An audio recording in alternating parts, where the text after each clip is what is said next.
Hi friends, మనం last వీడియోలో Indian history 2024లో వచ్చిన 3 క్వశ్చన్స్ డిస్కస్ చేసాం. ఇప్పుడు వచ్చేసి 4th క్వశ్చన్, పర్మనెంట్ సెటిల్మెంట్కు సంబంధించి క్రింది వాటిలో సరి కానిది ఏది? చూడండి ఫ్రెండ్స్, ఇది క్వశ్చన్ కాదు, సరి కానిది అని అడుగుతున్నాడు. ఆప్షన్స్ వచ్చేసి పర్మనెంట్ సెటిల్మెంట్, దీని తెలుగులో వచ్చేసి శాశ్వత శిస్తు విధానము, శాశ్వత శిస్తు పన్ను విధానము. దీనిని లార్డ్ కార్న్వాలిస్ 1795లో బెంగాల్, బీహార్ మరియు ఒరిస్సాలో ప్రవేశపెట్టారు. ఆప్షన్ 1. సెకండ్ ఆప్షన్ వచ్చేసి ఇది జమీందారులను భూమికి యజమానులుగా ప్రకటించింది మరియు వారికి వారసత్వ హక్కులు ఇవ్వబడింది. థర్డ్ ఆప్షన్, ఇది జాన్ షోర్ ద్వారా ప్రణాళిక చేయబడింది. ఈ పర్మనెంట్ సెటిల్మెంట్ విధానము జాన్ షోర్ ద్వారా ప్రణాళిక చేయబడింది. ఫోర్త్, భూస్వాములు చెల్లించాల్సిన మొత్తం నిర్ణయించబడింది. భూస్వాములు ఎంత చెల్లించాలనేది కూడా ఈ పర్మనెంట్ సెటిల్మెంట్ ద్వారా నిర్ణయించబడింది అని ఈ 4 ఆప్షన్లు ఇచ్చాడు. మనం దీంట్లో సరి కానిది కనుక్కోవాలి. క్వశ్చన్ చదివేటప్పుడు మనం బాగా చదవాలి, సరైనదా సరి కానిదా అనేది. ఇక్కడ మనకు శాశ్వత శిస్తు విధానం గురించి మనము అన్ని పాయింట్లు క్షుణ్ణంగా చదివితే కానీ మనము దీనికి ఆన్సర్ చేయలేము. క్వశ్చన్స్ ఈ రకంగా అడుగుతున్నారు. మనకు దీంట్లో అన్నీ కరెక్టే. కార్న్వాలిస్ బెంగాల్, బీహార్, ఒడిశాలో ప్రవేశపెట్టాడు. జమీందారులు భూమికి యజమానులుగా ప్రకటించి వారి వారసత్వం ఇవ్వబడింది. ఇది జాన్ షోర్ ద్వారా ప్రణాళిక చేయబడింది. భూస్వాములు చెల్లాల్సిన మొత్తం నిర్ణయించబడింది.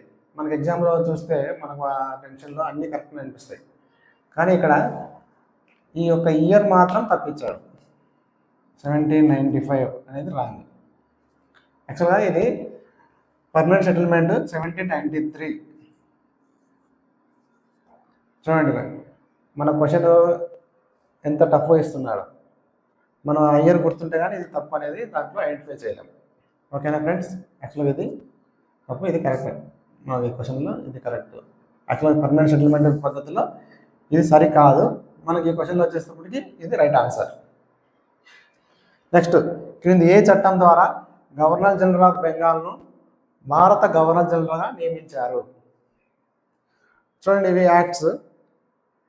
మనం ఈ యాక్ట్స్ అన్నీ కూడా చదివితే కానీ దీనికి ఆన్సర్ చేయలేం. ఈ రెగ్యులేటింగ్ యాక్ట్ 1773లో 73 గురించి అన్ని పాయింట్స్ మనకు చదువుకోవాలి, మనకు గుర్తుండాలి, ఆ ఎగ్జామ్లో గుర్తుకు రావాలి.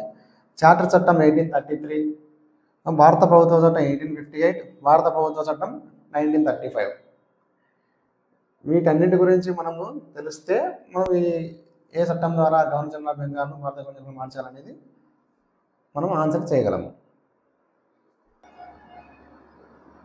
దీనికి వచ్చేసి రైట్ ఆన్సర్ చార్టర్ చట్టం 1833. చార్టర్ చట్టం 1833 ద్వారా గవర్నర్ జనరల్ ఆఫ్ బెంగాల్ను భారత గవర్నర్ జనరల్గా ప్రకటించారు. నెక్స్ట్ క్వశ్చన్ వచ్చేసి కర్ణాటక యుద్ధాలకు సంబంధించి క్రింది జతలను పరిగణించండి. ఇక్కడ మనకు ఒక సైడు యుద్ధాలు ఇచ్చాడు, ఒక సైడు అనుబంధ ఒప్పందం.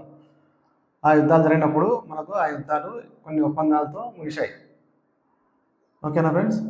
ఈ యుద్ధాలు ఇచ్చేసి మళ్ళీ పైన ఇచ్చిన జతలలో ఏవి సరిగ్గా సరిపోయాయి అని ఇచ్చాడు. అంటే యుద్ధాలు ఇవన్నీ ఇచ్చేసి మళ్ళీ కింద మనకు 4 ఆప్షన్లు ఇచ్చి వీటిలో ఏవి సరిపోయాయి, 1 and 2, 1 and 2 and 3, 1 and 3 పై ఏవి కావు. క్వశ్చన్స్ ఈ రకంగా అడుగుతున్నారు ఫ్రెండ్స్, చాలా important.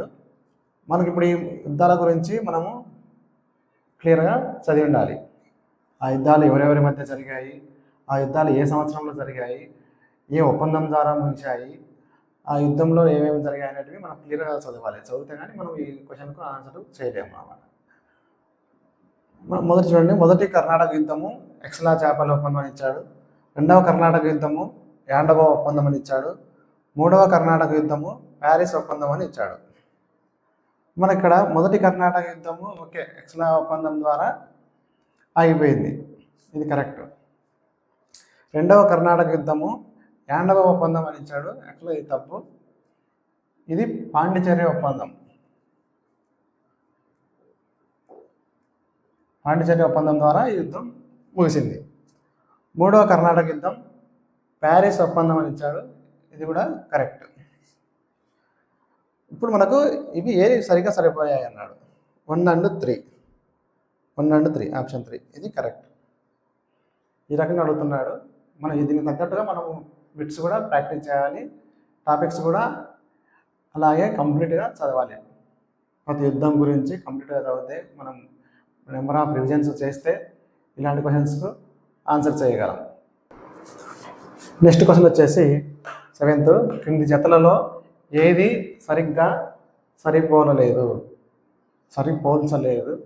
Okay, first Babur Canva యుద్ధం, అక్బర్ హల్దీఘాటి యుద్ధం, హుమయూన్ బిల్గ్రామ్ యుద్ధం, 4th జహంగీర్ చౌసా యుద్ధం. మనకి క్వశ్చన్కి ఆన్సర్ చేయాలంటే మనకు బాబర్ కాలంలో అతను ఏ యుద్ధాలు చేశాడు అనేది తెలిసి ఉండాలి. అక్బర్ కాలంలో అతను కూడా ఏ యుద్ధాలు, ఆ యుద్ధాల పేర్లు అట్లే ఆర్డర్ ప్రకారము గుర్తుపెట్టుకోవాలి. 3rd హుమయూన్ బిల్గ్రామ్ యుద్ధం, 4th చౌసా యుద్ధం. మనకు దీనికి కరెక్ట్ ఆన్సర్ వచ్చేసి ఏది సరిగ్గా సరిపోల్చలేదన్నాడు.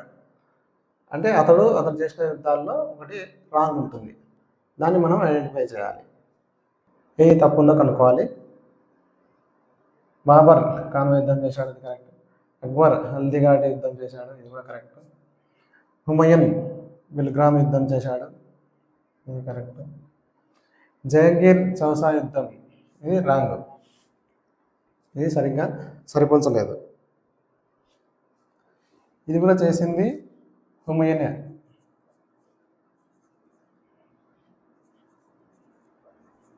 హుమయూన్ కాలంలోనే ఈ చౌసా యుద్ధం కూడా జరిగింది. ఈ చౌసా యుద్ధంకు గల మరొక పేరు వచ్చేసి కనౌజ్ యుద్ధం.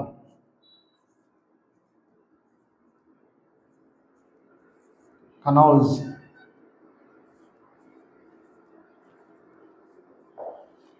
మనకు యుద్ధాలకు ఒక 2 పేర్లు ఉంటాయి, అవి కూడా చదవాలి. మనం కన్ఫ్యూజ్ అయ్యేది అదే అనమాట ఎగ్జామ్లో కూడా. ఇప్పుడు మనం చౌసా యుద్ధం చూడలేదే అనుకుంటాం. యాక్చువల్గా కనౌజ్ యుద్ధంకే పేరే చౌసా యుద్ధం కూడా. చౌసా యుద్ధం అంటారు, లేదంటే కనౌజ్ యుద్ధం అంటారు. అలాగే బిల్గ్రామ్ యుద్ధం, దీన్ని కూడా పసుపు కనుమ యుద్ధం అంటారు. పసుపు కనుమ యుద్ధం అని అంటారు. ఓకే, నెక్స్ట్ వచ్చేసి 8th, క్రింది సంఘటనలను సరైన కాలక్రమానుసారం అమర్చండి. చూడండి, ఈ క్వశ్చన్కు ఆన్సర్ చేయాలంటే మనకు కాలక్రమం అంటే ఇవి ఏ ఇయర్లో జరిగాయో తెలియాలి. ఫస్ట్ క్రిప్స్ మిషన్ ఏ సంవత్సరం జరిగింది, గాంధీ ఇర్విన్ ఒప్పందం ఎప్పుడు జరిగింది, చౌరీ చౌరా సంఘటన, పూనా ఒప్పందం, ఇవి ఏ ఇయర్ జరిగాయో వాటి ప్రకారం ఆర్డర్, ఈ ఆర్డర్లో కరెక్ట్ ఆన్సర్ మనం గుర్తించాలి. ఇప్పుడు మనకి క్రిప్స్ మిషన్ 1942లో జరిగింది,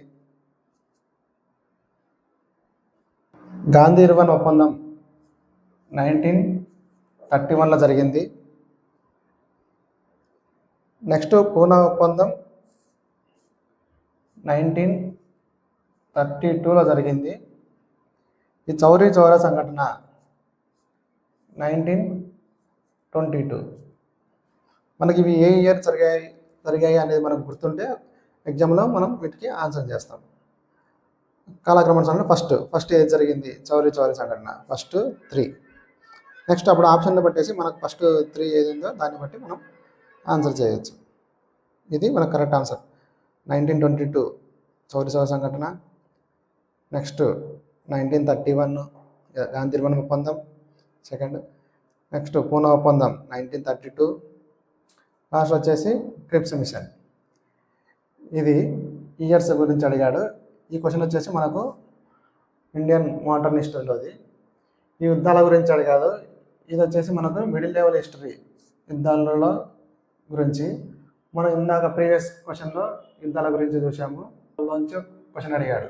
అలాగే మనకు ఇక్కడ కూడా వాళ్ళ రాజులు వాళ్ళు చేసిన యుద్ధాల గురించి అడిగారు.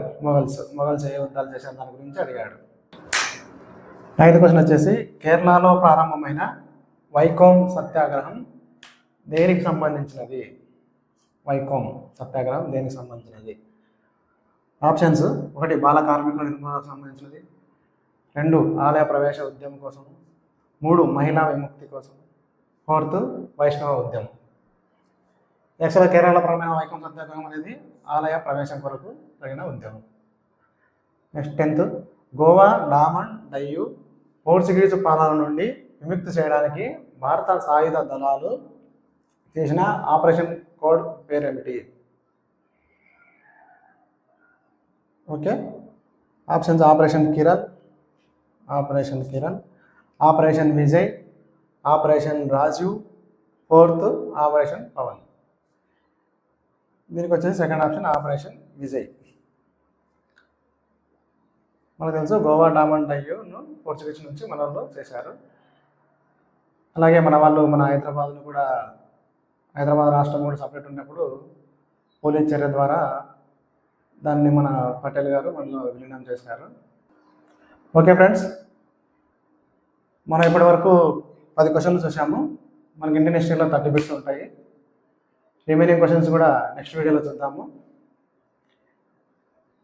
నేను డైలీ ప్రీవియస్ క్వశ్చన్స్ అలాగే ప్రాక్టీస్ క్వశ్చన్స్ మన వీడియోలో అప్లోడ్ చేస్తుంటాము. మన ఛానల్ని సబ్స్క్రైబ్ చేసుకోండి. అలాగే వేరే వాళ్ళు ఎవరైనా గ్రూప్లో ప్రిపేర్ అయ్యే వాళ్ళు ఉంటే వాళ్ళకి కూడా షేర్ చేయండి.